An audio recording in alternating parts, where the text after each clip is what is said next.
জিলহজ মাসের প্রথম দশক অত্যন্ত গুরুত্বপূর্ণ, ফজিলতপূর্ণ, তাৎপর্যপূর্ণ।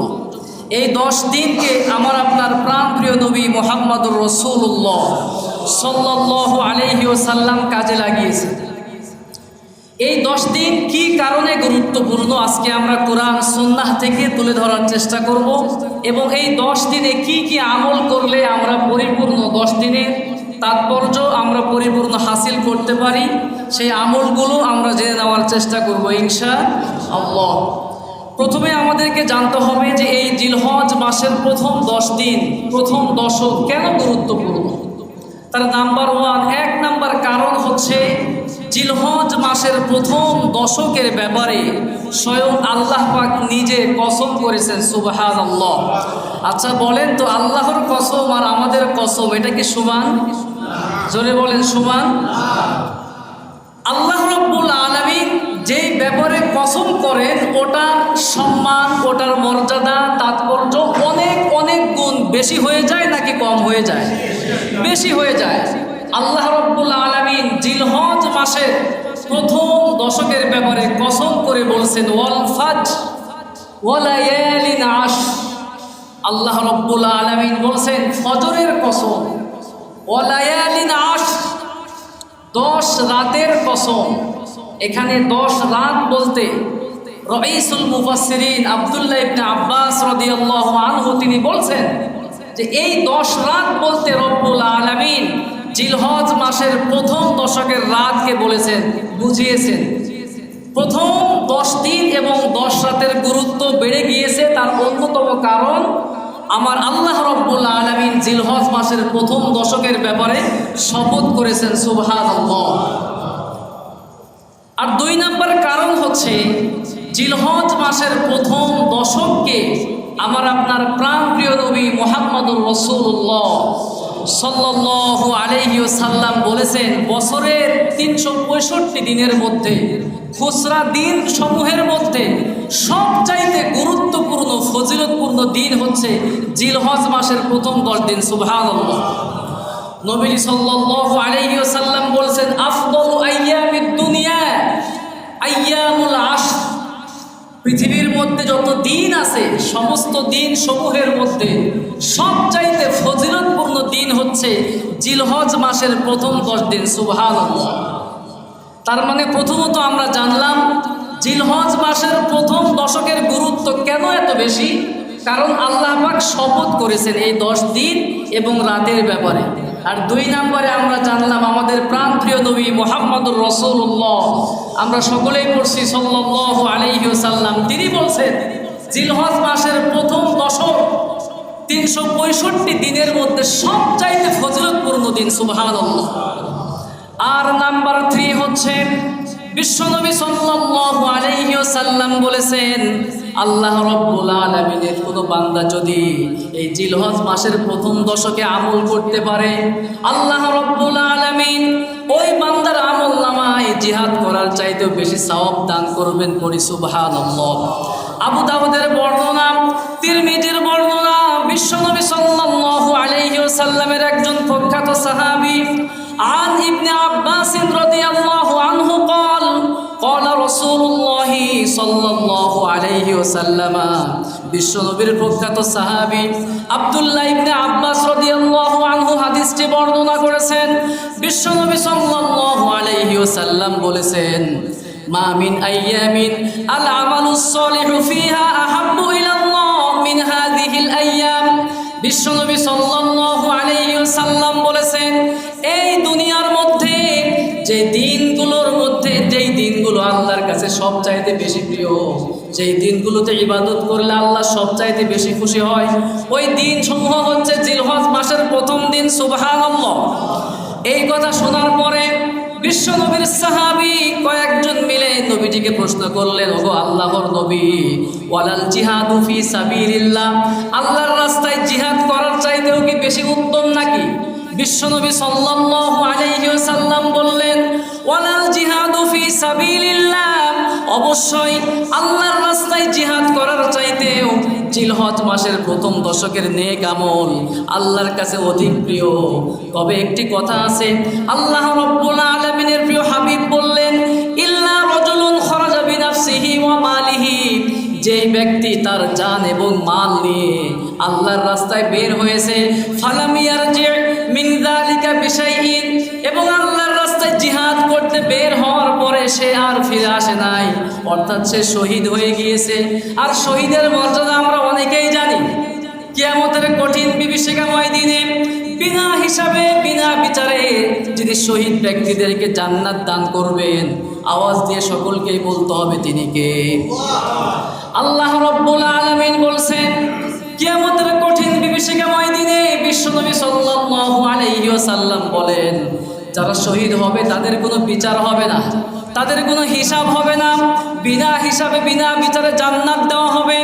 এই জন্যে বিশ্বনবী বললেন, যারা জিহাদ করতে যাবে, শহীদ হয়ে যাবে, তাদের ব্যাপারটা আলাদা, কিন্তু যারা এমনিতে জিহাদ করবে ফিরে আসবে, এদের চাইতে আরো বেশি উত্তম হচ্ছে জিলহজ মাসের প্রথম 10 দিনের নেক আমল। সুবহানাল্লাহ, চিন্তা করতে পারছেন? জিহাদের চাইতেও আল্লাহর নবী সাল্লাল্লাহু আলাইহি সাল্লামকে জিজ্ঞাসা করা হলো, ইয়া রাসূলুল্লাহ, আপনি যে বলছেন জিলহজ মাসের প্রথম দশকের নেক আমল আল্লাহর কাছে সব চাইতে বেশি প্রিয়, জিহাদ করার চাইতেও কি বেশি প্রিয়? নবীজি বললেন, অবশ্যই জিহাদ করার চাইতেও জিলহজ মাসের প্রথম দশকের নেক আমল আল্লাহর কাছে অধিকতর প্রিয়। সুবহানাল্লাহ। তবে একটি কথা হচ্ছে, যেই ব্যক্তি জান এবং মাল নিয়ে জিহাদ করার উদ্দেশ্যে বের হয়ে যায় এবং শহীদ হয়ে যায়, তার মর্যাদা ভিন্ন, কারণ সে তো শহীদ। শহীদি তামান্না আমাদের অন্তরে রাখার দরকার আছে না নাই? কথা বলেন। মরতে তো হবেই, আমাদের জীবন তো একটাই, মৃত্যুবরণ করতেই হবে। শহীদি তামান্না সত্যি সত্যি যদি ইখলাসের সাথে আপনার অন্তরে রাখতে পারেন, আর যদি আপনার মরণ আপনার বেডে আপনার বিছানাও হয়, শহীদের মর্যাদা দান করবেন কে? সুবহানাল্লাহ বলবেন না? নেক নিয়ত যদি আপনার থাকে, আপনি যেখানে যে অবস্থায় মারা যান না কেন, আল্লাহ রাব্বুল আলামিনের প্রিয় হাবিবের হাদিসের গ্যারান্টি, শাহাদাতের মর্যাদা দান করবেন কে? জিলহজ মাসের প্রথম দশক আমরা পেতে যাচ্ছি। আমরা কি সবাই প্রস্তুত ইনশাআল্লাহ? আমল করার জন্য প্রস্তুত তো ইনশাআল্লাহ? নাকি গরু কিনতে গিয়ে দেখতে যে আমাদের সময় কিন্তু আমরা নষ্ট করে দেব? গরু কিনা দেখতে যাওয়া সব ইবাদত, কিন্তু তার মানে এটা না যে আপনি 10 দিন ধরে শুধু আপনি ওখানে সব সময় আপনি কাটিয়ে দিবেন, এমনটা যেন হয়ে না যায়। আমরা পারবো তো ইনশাআল্লাহ? জিলহজ মাসে প্রথম দশকের গুরুত্ব কেন এত বেশি? নাম্বার 4 নাম্বার কারণ হচ্ছে, বুখারীর সবচেয়ে বিখ্যাত যে ব্যাখ্যা আছে, ফাতহুল বারির রচয়িতা ইমাম আল্লামা আহমদ ইবনে আলী ইবনে হাজার আসকালানী রাহিমাহুল্লাহ, তিনি বলছেন যে ইসলামের যত বেসিক, যত মৌলিক ইবাদত আছে, সকল ইবাদতগুলো কেমন যেন জিলহজ মাসের প্রথম দশকের মধ্যে বিশাল একটা মহা সম্মেলন ঘটে গিয়েছে। সুবহানাল্লাহ। কিভাবে? আমরা 5 ওয়াক্ত নামাজ পড়ি, অন্যান্য সময়ে যেভাবে আমরা 5 ওয়াক্ত নামাজ পড়ি, জিলহজ মাসের প্রথম দশকেও 5 ওয়াক্ত নামাজ পড়ি কিনা? আবার অন্যান্য সময় আমরা নফল রোজা রাখি, জিলহজ মাসের প্রথম দশকেও আমরা নফল রোজা রাখার সুযোগ আছে কিনা? আছে। আবার জাকাত, অন্যান্য সময় আমরা যেভাবে জাকাত দেই, জিলহজ মাসের প্রথম দশকে আমরা সেভাবে জাকাত দেওয়ার সুযোগ আছে না নাই? কিন্তু আপনি জিলহজ মাসে যেভাবে হজ পালন করতে পারবেন, জিলহজ মাস ব্যতীত অন্যান্য মাসে আপনি হজ আদায় করতে কি পারবেন? হজ আদায় করলে কি হজ আদায় হবে? আপনি নামাজ পড়তেছেন, আপনি রোজা রাখার সুযোগ আছে, এভাবে করে অন্যান্য অনেক কিছু করার সুযোগ আছে, কিন্তু হজ এটা জিলহজ মাসের প্রথম দশকের মধ্যেই করে দিয়েছেন কে? আবার কুরবানি, আপনি ইচ্ছা করলেই জিলহজ মাস ব্যতীত, জিলহজ মাসের 10, 11, 12 এই 3 দিন ব্যতীত অন্যান্য সময় আপনি ইচ্ছা করলেই, আপনার টাকা থাকলেই আপনি কুরবানি করলে আপনার কুরবানি হবে। তো এই জন্য ইবনে হাজার আসকালানী রাহিমাহুল্লাহ তিনি বলছেন যে ইসলামের মৌলিক যে ইবাদতগুলো আছে অধিকাংশই জিলহজ মাসের প্রথম দশকে সবগুলো কেমন যেন এই জায়গাতে এসে একটা মেলন ঘটে গিয়েছে। সুবহানাল্লাহ। আর নাম্বার 5 হচ্ছে, আল্লাহ রাব্বুল আলামিন জিলহজ মাসের এই 10 দিনকে কেন্দ্র করে স্পেশালি জিকিরের ব্যবস্থা করেছেন। সুবহানাল্লাহ। মাত্র কয়েকটা দিন পরে শুরু হতে যাচ্ছে, আমরা পেতে যাচ্ছি। আমার ভাইয়েরা, আল্লাহ রাব্বুল আলামিন সূরা হজের মধ্যে বলছেন ওয়ায়াযকুরুসমাল্লাহি ফি আইয়ামিন মা'লুমাত। আল্লাহ রাব্বুল আলামিন এখানে আইয়ামিন মা'লুমাত বলতে জিলহজ মাসের প্রথম দশককে বুঝিয়েছেন। সুবহানাল্লাহ। আমরা জিকির করতে পারি সুবহানাল্লাহ, আলহামদুলিল্লাহ, লা ইলাহা ইল্লাল্লাহ, আল্লাহু আকবার, কিন্তু উল্টাপাল্টা জিকির করলে সওয়াব হবে? আল্লাহ আমাদেরকে বুঝার তৌফিক দান করুক, পড়ছে আমিন। আর নাম্বার 6 হচ্ছে সারা বছরের মধ্যে শ্রেষ্ঠতম একটা দিন আছে। তার আগে আমাদের ক্লিয়ার হওয়া দরকার, বলেন তো দেখি সারা বছরের মধ্যে সবচাইতে দামি রাত কোনটি? বলে আবার বলে না, বললে যদি ভুল হয়। নাম কি? লাইলাতুল কদর। কোনো সন্দেহ আছে? বছরের মধ্যে সবচাইতে দামি রাত হচ্ছে লাইলাতুল কদর। আর সবচাইতে দামি যে দিন আছে সেই দিন আল্লাহ পাক জিলহজ মাসের এই প্রথম দশকের মধ্যে ঢুকিয়ে দিয়েছেন। সেই দিনের নাম কি? বলেন, জোরে বলেন। মাশাআল্লাহ। আরাফার দিবস। এটা হচ্ছে বছরের 365 দিনের মধ্যে সবচাইতে গুরুত্বপূর্ণ দিন হচ্ছে আরাফার দিন। সুবহানাল্লাহ। এই আরাফার দিবসের 5টি বৈশিষ্ট্য আছে। নাম্বার 1 হচ্ছে 365 দিনের মধ্যে সবচাইতে গুরুত্বপূর্ণ দিন হচ্ছে এই আরাফার দিন। আর নাম্বার 2 হচ্ছে এই দিনকে আল্লাহ রাব্বুল আলামিন ইসলামের বিধিবিধান পরিপূর্ণ করে দিয়েছেন। আল্লাহ কোরআনের মধ্যে বলছেন আল ইয়াউমা আকমালতু লাকুম দীনাকুম ওয়া আতমামতু আলাইকুম নি'মাতি ওয়ারাদিতু লাকুমুল ইসলাম দীনা।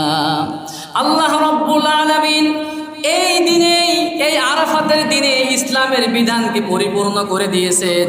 এই আয়াত নাজিল হওয়ার পরে কয়েকজন ইহুদি ওমর রাদিয়াল্লাহু আনহুর কাছে আসলো।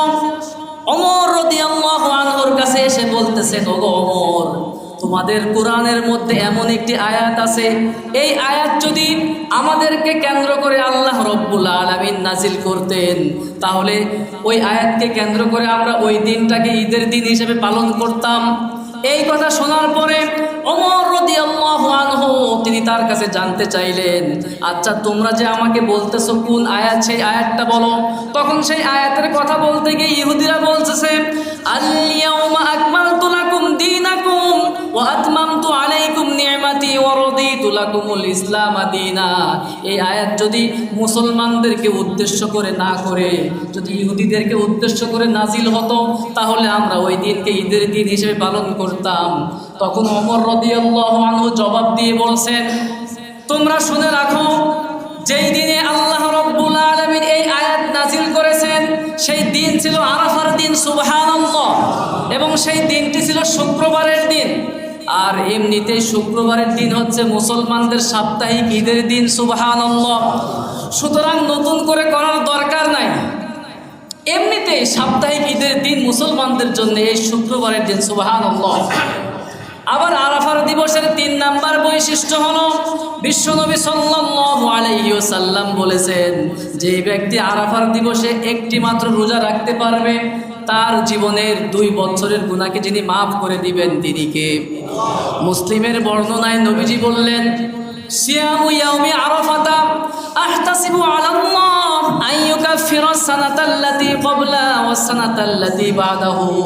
নবীজি বললেন, আরাফার দিবসের রোজার ব্যাপারে আমি আল্লাহর কাছে আশা রাখি রব্বুল আলামিন একজন বান্দা যখন আরাফার দিবসে রোজা রাখবে ওই বান্দার পূর্বের এবং ভবিষ্যতের 2 বছরের গুনাহকে আল্লাহ রব্বুল আলামিন মাফ করে দিবেন।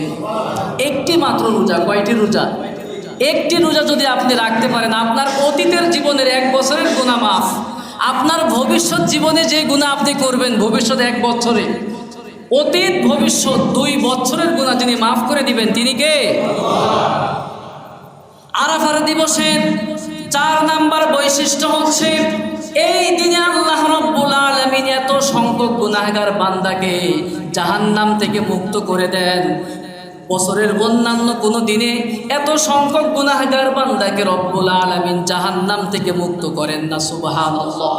আরাফার দিবসে রব্বুল আলামিন যত সংখ্যক গুনাহগার বান্দাদেরকে জাহান্নাম থেকে মুক্ত করেন, বছরের অন্য কোনো দিনে এত পরিমাণ জাহান্নামীদেরকে আল্লাহ মুক্ত করেন না। সুবহানাল্লাহ। আর নাম্বার 5 হচ্ছে নবীজি সাল্লাল্লাহু আলাইহি ওয়াসাল্লাম বলেছেন, খায়রুদ দুআই দুআউ ইয়াউমি আরাফা। আরাফার দিবসের 5 নাম্বার বৈশিষ্ট্য হচ্ছে এই দিনে আপনি যেই দোয়াই করবেন সেই দোয়া কবুল করে নেবেন কে? আরাফার দিবসের গুরুত্ব, বৈশিষ্ট্য 5টি আমরা শুনতে পারেছি, আমরা আমল করতে পারবো না ইনশাআল্লাহ।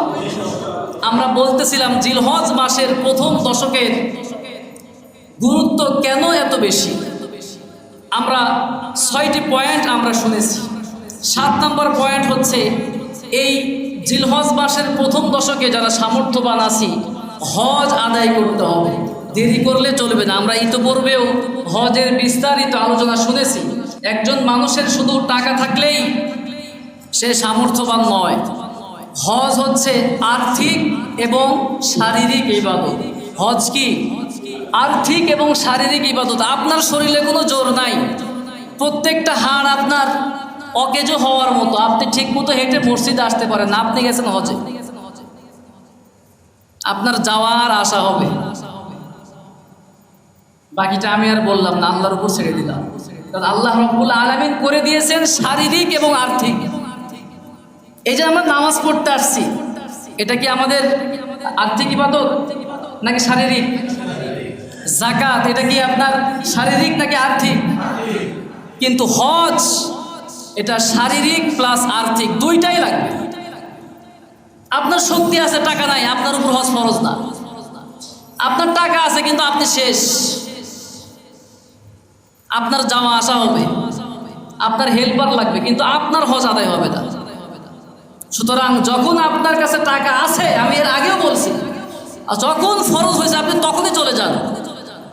কোনো অজুহাত মানুষকে দেখাতে পারবেন, আল্লাহর সামনে কোনো অজুহাত চলবে না। ঠিক কিনা কথা বলেন?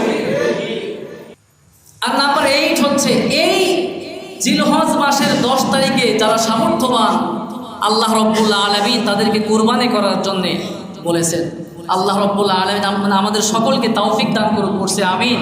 আমি আবার আপনাদেরকে রিপিট করতেছি, জিলহজ মাসের প্রথম দশকের গুরুত্ব কেন এত বেশি। নাম্বার 1 হচ্ছে এই 10 দিনের ব্যাপারে শপথ করেছেন যিনি, তিনি কে? আর 2 নম্বরে স্বয়ং নবীজি সাল্লাল্লাহু আলাইহি ওয়াসাল্লাম বলেছেন, আফদল আইয়ামিদ দুনিয়া আইয়ামুল আশর। এই দুনিয়াতে যত দিন সমূহ আছে সমস্ত দিনগুলোর মধ্যে জিলহজ মাসের প্রথম দশক সবচেয়ে গুরুত্বপূর্ণ। সুবহানাল্লাহ। আর নাম্বার 3 হচ্ছে এই 10 দিনের নেক আমল জিহাদ করার চাইতেও বেশি উত্তম, আমার নবীজি সাল্লাল্লাহু আলাইহি ওয়াসাল্লাম বলেছেন। সুবহানাল্লাহ। আর নাম্বার 4 হচ্ছে এই 10 দিনের মধ্যে ইসলামের বেসিক যত ইবাদত আছে সমস্ত ইবাদতের একটা মিলন মেলা হয়েছে। সুবহানাল্লাহ। নাম্বার 5 হচ্ছে জিকিরের ব্যবস্থা করেছেন কে? জিকির তো সবসময় করা যাবে, কিন্তু এই 10 দিনকে আল্লাহ পাক স্পেশালভাবে বলেছেন যে এই 10 দিনে তোমরা বেশি বেশি বেশি বেশি জিকির করো। যারা হজ করতে যায়, যারা হাজি, হজ করতে গিয়ে তারা লাব্বাইক আল্লাহুম্মা লাব্বাইক বলে। আমরা তো হজ করতে যেতে পারি নাই, আমরা আল্লাহর কাছে দোয়া করছি, আল্লাহ তৌফিক দান করো, পড়েন আমিন। আমরা এখানে থেকেও যদি আমরা বেশি বেশি জিকির করতে পারি, সওয়াব দান করবেন কে? এরপরে 6 নাম্বার হচ্ছে সারা বছরের শ্রেষ্ঠতম দিন জিলহজ মাসের প্রথম দশকের মধ্যেই রেখে দিয়েছেন কে? আর নাম্বার 7 হচ্ছে হজ পালন করার যে একটা সুন্দর সুযোগ অন্যান্য কোনো মাসে নয়, জিলহজ মাসের মধ্যে আল্লাহ পাক সুযোগ তৈরি করে দিয়েছেন। আর নাম্বার 8 হচ্ছে এই জিলহজ মাসের 10 তারিখ থেকে 12 তারিখ পর্যন্ত কুরবানি করার একটা সুন্দর সুবর্ণ সুযোগ করে দিয়েছেন কে?